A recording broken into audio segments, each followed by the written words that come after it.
শৈশব থেকে আমরা কৈশোরে অতিক্রম কৈশোরে যখন আমরা প্রবেশ করি এবং কৈশোর থেকে যখন যৌবনের দিকে আমরা এগোতে থাকি, তখন সেই অবস্থাতে অর্থাৎ 10 থেকে 19 বছর বয়সে আয়রন ফলিক অ্যাসিডের একটা আমাদের ঘাটতি থেকে যায়, বিশেষ করে মেয়েরা যারা, কারণ এই সময় তারা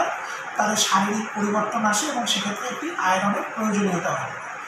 তা এখানে আমাদের সরকারি কর্মসূচি অনুসারে উইপস প্রোগ্রামের মাধ্যমে, মানে weekly iron and folic acid সাপ্লিমেন্টের মাধ্যমে তাদের এই বাইরে থেকে তাদের এই ওষুধের মাধ্যমে এই সাপ্লিমেন্টগুলো প্রোভাইড করা হয়। তো সেই বিষয়ের যাতে আরও সুদক্ষ পদ্ধতিতে মাস্টারমশাইদের মাধ্যমে যাতে আরও বিদ্যালয়গুলিতে ছাত্রছাত্রীদের মধ্যে এই আয়রন সাপ্লিমেন্ট আগামী দিনে যাতে আরও যথেষ্ট পরিমাণে তাদের বিতরণ করা যায়, তাদের মধ্যে আরও সচেতনতা বৃদ্ধি করা যায়, সেই সচেতনতা বৃদ্ধিকরণের জন্যই আজকে কর্মশালার আয়োজন করা হয়েছে। এছাড়াও এর পাশাপাশি এই উইপস প্রোগ্রামে দেখা গেছে আমাদের অনেক সময় বিদ্যালয়ের শিক্ষক মহাশয়েরা তাদের ওষুধগুলো পায় আমাদের শিক্ষা দপ্তর থেকে, কিন্তু সেক্ষেত্রে দেখা যায় যে অনেক সময় অনীহা থাকে সেই ওষুধগুলি গ্রহণ করাতে পারে, এবং এই অনীহাটি তৈরি হয় অনেক সময় ছাত্রছাত্রী বাবা মা বা বাড়ির লোকের থেকে, যে কোনো শারীরিক প্রতিক্রিয়া পরবর্তীকালে হবে কিনা। সেই প্রতিক্রিয়াজনিত এবং বিভিন্ন রকমের ওষুধ গ্রহণের ফলে কীভাবে ওষুধ গ্রহণ করতে হবে এবং এই ওষুধ গ্রহণের পরে তার শারীরিকের কোন কোন জায়গাগুলি তাদের সঠিক হতে পারে, কী কী সুবিধা আছে, কী কী অসুবিধা আছে, অর্থাৎ আমাদের চিকিৎসা সংক্রান্ত বিষয়গুলির দিক থেকে দৃষ্টিকোণ থেকে ব্যাখ্যা করার জন্য আমাদের কেশপুর ব্লক স্বাস্থ্য আধিকারিকের তরফ থেকে নিজে উপস্থিত ছিলেন আমাদের কেশপুর ব্লক স্বাস্থ্য আধিকারিক এবং তার সদস্য মণ্ডলী, এবং তারা সুচারুরূপে ব্যাখ্যা করেছেন কী করতে হবে, কী তার গ্রহণযোগ্যতা, গ্রহণীয়তা, এই উদ্দেশ্য ছিল। অনেক ছাত্রছাত্রীরা মানে আয়রন ট্যাবলেট বা অ্যালবান্ডেজল ট্যাবলেট খেতে ইচ্ছুক নয়, তাদের জন্য ব্লক প্রশাসন বা হেলথ ডিপার্টমেন্ট কী ভাবছে? হ্যাঁ, তাদের জন্য যাতে ইচ্ছুক নয়, এবার সেক্ষেত্রে আমাদের এই আয়রন বা ফলিক অ্যাসিড সাপ্লিমেন্টটা কেন আমরা গ্রহণ করব, কী তাদের শারীরিক পরিবর্তনের ফলে আমাদের যে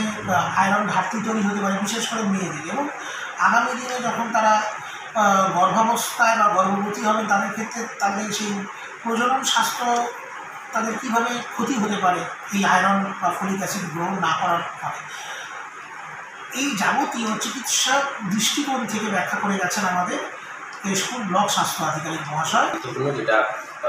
পশ্চিমবঙ্গ সরকারের স্বাস্থ্য দপ্তরের থেকে সাপ্লাই বিনামূল্যে করা হয়, আমাদের স্বাস্থ্য দপ্তর থেকে আমরা স্কুলের সেগুলোকে ডিস্ট্রিবিউট করে স্কুলের টিআইসিদের দায়িত্ব দিয়ে সেইগুলো আমাদের স্কুলের ডাক্তারবাবুদের অবজারভেশনে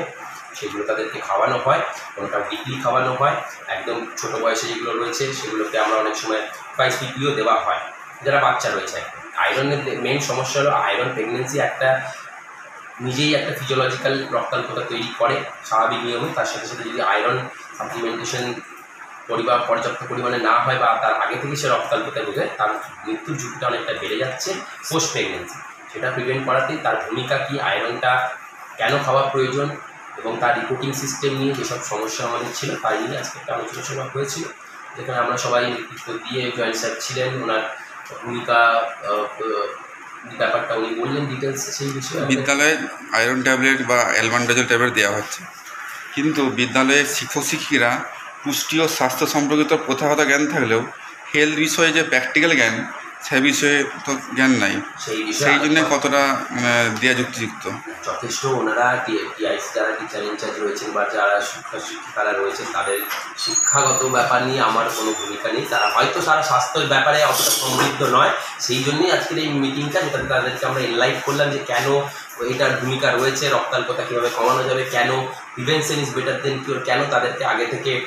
আয়রন সাপ্লিমেন্টেশন দিতে হবে, তাহলে তাদের কীভাবে আমরা ইন্টারভেনশন করতে পারি মাতৃমৃত্যু, তার সাথে সাথে যাতে বাচ্চা মৃত্যু কমাতে পারি, মানে ইনফ্যান্ট ডেথ কমাতে পারি, সেই জন্যই আজকে সেই ব্যাপারে আমরা এনলাইট করলাম ওনাদেরকে। ওনারাও আশা করেছি, ওনারাও আমাদেরকে আশ্বস্ত করেছেন যে ওনারা প্রপারলি ওয়েতে এগুলো আগামী দিনে এখনও করছেন, যেগুলো যেখানে ভুল ত্রুটি বা ফাঁক রয়েছে সেগুলো যাতে আগামী দিনে ওনারা রেকটিফাই করে, সেই নিয়েই একটা আলোচনা সভা হয়েছিল, যেখানে তাদেরকে আমরা এইসব ব্যাপারে সমৃদ্ধ করলাম, কলেজ দিলাম, ফলপ্রসূ হবে, হয়তো আজকে না হোক স্কুলে আগামী দিনে বছর দুয়েকের মধ্যে